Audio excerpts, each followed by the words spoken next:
del libro 7 cuentos, En busca de una poética pura. En busca de una poética pura.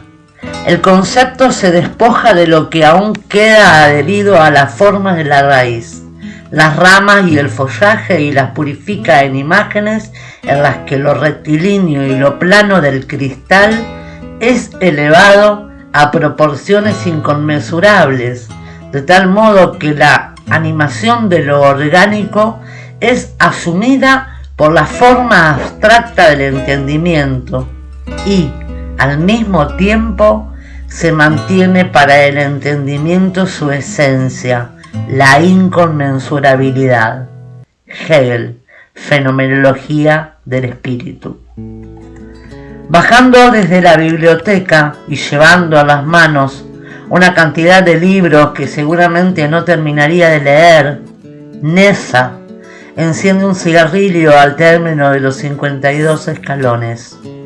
Una mancha en la pared nunca antes percibida atrajo su atención. Lo que parecía ser a simple vista un caracol tatuado en la piedra o un amonites prehistórico, como tantos que se encuentran en la ciudad, se transformaba ante sus ojos en la cara o el retrato de un indio. Sorprendida porque nunca antes había visto esa marca, se mostró pensativa, como queriendo retener en su memoria una primera impresión, pues esa es la que deberá trabajar en su poesía. Eludiendo los primeros pensamientos paranoicos, caminó por el pasillo del primer piso de la Facultad de Humanidades y Artes de Rosario.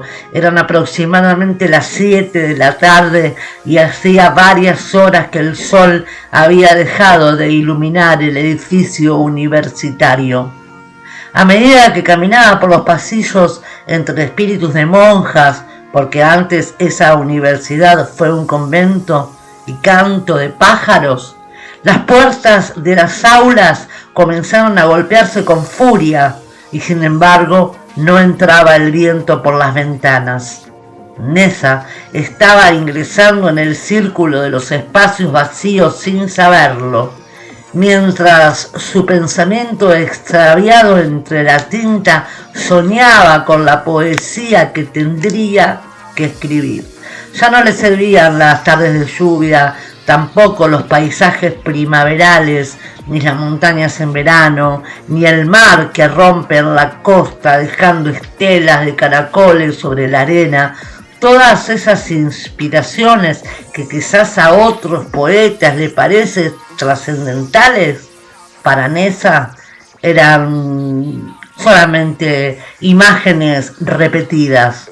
Su poesía tendría que tener el ritmo de la naturaleza, su poética debería ser pura. Nessa busca un nuevo paradigma de pensamiento que le permita abordar la poesía primitiva, aquella vacía de significaciones coloquiales. Su preocupación reside en el hecho de encontrar el punto en la memoria que la disocie de todos los conocimientos obtenidos a través del estudio de la lengua, para comprobar si es cierto que los griegos eran solamente poetas. Gracias al legado de los historiadores y biógrafos de la antigüedad, se ha comprobado que la única herencia escrita que ha dejado el pueblo griego, entendido como el primer pueblo que pensó democráticamente, es la poesía. Nessa piensa que los griegos son el prototipo o el molde del hombre de Occidente cuya primera forma de manifestarse o de expresarse a través de los símbolos que conformaban su alfabeto fue el pensamiento poético. Y ese pensamiento primordial, trascendental y puro era el que debería recuperar en su conciencia para escribir poesía. Hacía varios meses que no veía a Fausto. La última vez lo escuchó decir que en Salta existía una tribu de poetas indígenas que escribían con ritmos, utilizando imágenes exportadas desde la tierra interna de los sueños que respondían a otro lenguaje que no era el humano, pero que podía ser interpretado por algunos seres humanos. Fausto, que había estudiado antropología, estaba realizando una tesis sobre la poesía indígena. El viento interno que recorría los pasillos de la facultad se hizo más violento y en un instante las luces se apagaron y un gran silencio oscuro se apoderó del lugar, mientras Nessa, allí parada, era iluminada por la chispa de un encendedor. ¿Quién está?, preguntó. Nadie respondió. ¿Qué pasa? ¿Por qué se cortó la luz? Silencio.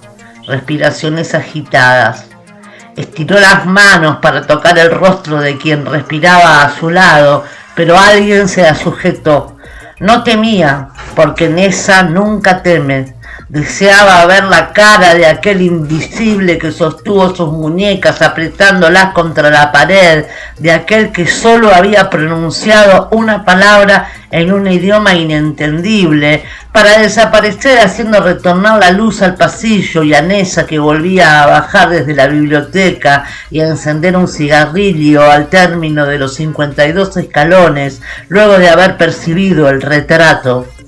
Alejarse miles y miles de años para atrás en la historia, pagando solamente un pasaje de libros. Ella, a diferencia de Fausto, también investigaba la poesía primitiva, pero su búsqueda, tenaz, inalterable, profunda, como las soledades otoñales o los caminos de bosque en cuyo suelo solamente crece lo pasado como un resurgir eterno, no la conducen a viajar por una tierra de indios, debido a que su descendencia europea la condena a portar restos de sangre egea. Había viajado por aquellas costas alguna vez, bebido sus vinos y caminado por las ruinas de Grecia, quedando ligada a buscar esos orígenes a través de su poética. En cambio, Fausto, descendiente de indios, no lleva cruza extranjera en su sangre. Lejanamente alguna vez algún pariente fue cacique. Poeta y explorador del cuerpo, cree que si el primer lenguaje humano fue poético y que si los griegos en aquel continente pudieron escribir y pensar poéticamente, entonces en todos los primeros lugares de la tierra tiene que haber pasado lo mismo. Y si es así, entonces tendría que haber un modo de experimentar el vacío de no saber, que se puede llegar a saber si se conoce el destino, y este conocimiento debe ser poético. Allá Fausto con sus viajes terrenales. Nessa elige las ciudades para crear en otro idioma. Ya no le preocupa si el griego es el lenguaje de los pájaros, tal como alguna vez sostuvo Virginia Woolf. Ahora, mientras palabras poéticas se pelean por saltar desde el interior de su espíritu, lo que le pasa es que pierde el habla. Mientras sale de la universidad, camina sin lenguaje cotidiano hasta la parada del colectivo, está lloviendo y sube, y se sienta contra la ventanilla junto a un niño que le pregunta la hora, y Nessa, como en estado de trance, observa el interior de la pupila humana y se percata del movimiento de los labios, pero no oye más que una oración interrogativa directa a través de un sonido desarmado y pesado. Tiempo, piensa, impostación celular, círculos etéreos, pero no responde a la pregunta del sujeto que ya no insiste, sino que vuelve su cabeza para adelante, arrepentido de haber querido saber la hora. Pero Nessa vuelve en sí, y entonces reacciona, mira su reloj y dice las 8, y observa la calle desde la ventanilla como si nunca hubiera tenido ese lapsus. Al descender del colectivo percibe que los árboles parecen quejarse, siente una tremenda pena por aquellos inmensos que antes crecían en libertad por la tierra y ahora solo ocupan un cuadradito de la vereda. Si no nos organizamos no podemos vencer, piensa recordando las palabras de Fausto. como si comprendiera que el dolor de esos árboles va mucho más allá, mientras que en el mundo entero la capitalización, la explotación y el desenfreno han vencido, y que como consecuencia del imperialismo desmedido en este país de América, en estas circunstancias, la poesía únicamente sirve como alimento para el espíritu, pero no para sobrevivir económicamente. Entonces la realidad cotidiana tiene su arte, haciéndole imposible analizar con fusión y detenimiento el primer impulso del pensamiento hacia la expresión y hacia la crítica. ¿Cómo se queja un sabio frente a la devastación de la naturaleza? ¿Cómo lucha el filósofo contra la muerte? ¿Cómo lo hicieron nuestros antepasados en Grecia? ¿Cómo lo hicieron los indígenas en América Latina? ¿Qué nos queda de la lucha después de la lucha? Solamente la poesía, sus cantos, sus ceremonias, sus teatros, sus ritos. Piensa mientras hace girar la llave en la cerradura de la puerta de su casa. Obsesionada en la búsqueda de una poética metálica aplicable universalmente, estudia los idiomas de rimas disonantes y canta, porque antes el habla era un canto. ¿Tendría que haber seguido con Fausto? A veces se arrepiente. ¿Dónde estaría? El bosque está oscuro. Los pájaros vuelan alrededor del último rayo que pudo atravesar la oscuridad. Él, descontento, siente el olor de las raíces mojadas. Tiene frío, pero apenas le importa el amor a sus huesos. Tiene que encontrar la cabeza del indio que vuelva a guiarlo. El olor de sus antepasados lo persigue. Está solo y lleva colgado el amuleto mágico. Recuerda perfectamente el camino hacia el oráculo. Tendría que llegar de noche para no ser percibido por los custodios sagrados. El oráculo es una piedra milenaria que tiene poderes energéticos, utilizado por hombres occidentales y orientales como fuente de consulta para importantes decisiones políticas y privadas.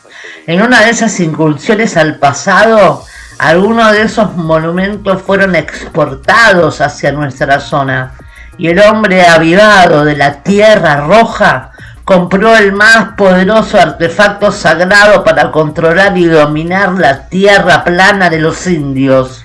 Ellos corrieron hacia todos los costados de la circunferencia terrestre, dejando sus obras como huellas. Al final del camino hacia el interior del bosque cubierto de hojas amarillas, los álamos, eternos gigantes de la tierra, se movían queriendo detener el hechizo. Una leve llovizna tenía de gris y de frío helado el pasadizo hacia el lugar donde se hallaba el tótem. Una casa de tejas rojas sobre la loma, el río reanuda su marcha, el sol en lo alto ilumina rostros demacrados, los hombres trabajan en la tierra decapitándola, la naturaleza agobiada soporta. Una mano en el cielo llama a los buenos para defenderse, pero estos están débiles, los lazos energéticos se han diluido, el corazón de los seres engañado, y es murmullo apenas el canto. Violetas, lilas, blancas flores adornan la laguna. Algunos cisnes de cuello negro habitan el espacio. Dos seres unidos piensan. Pero el pensamiento se ve agredido, forzado a ingresar al lugar de la tiniebla donde sucederá la lucha. Se enfrentan. Las consecuencias del enfrentamiento tienen remolinos, la imagen se disuelve y el temblor de los cuerpos comienza.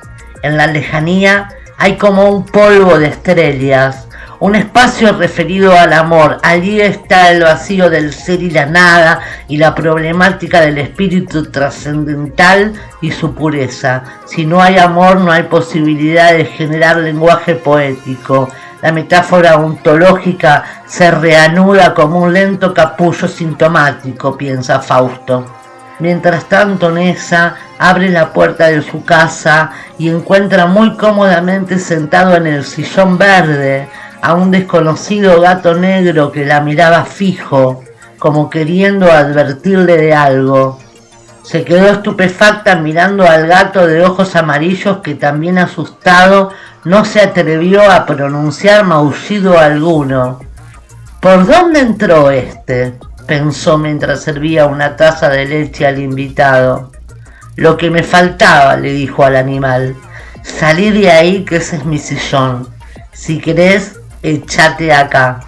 Y arrojó 2 almohadones al gato, que la miraba mientras Nessa se disponía a leer los libros que había sacado de la biblioteca.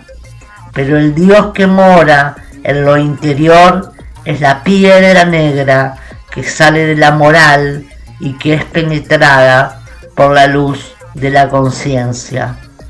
Hegel.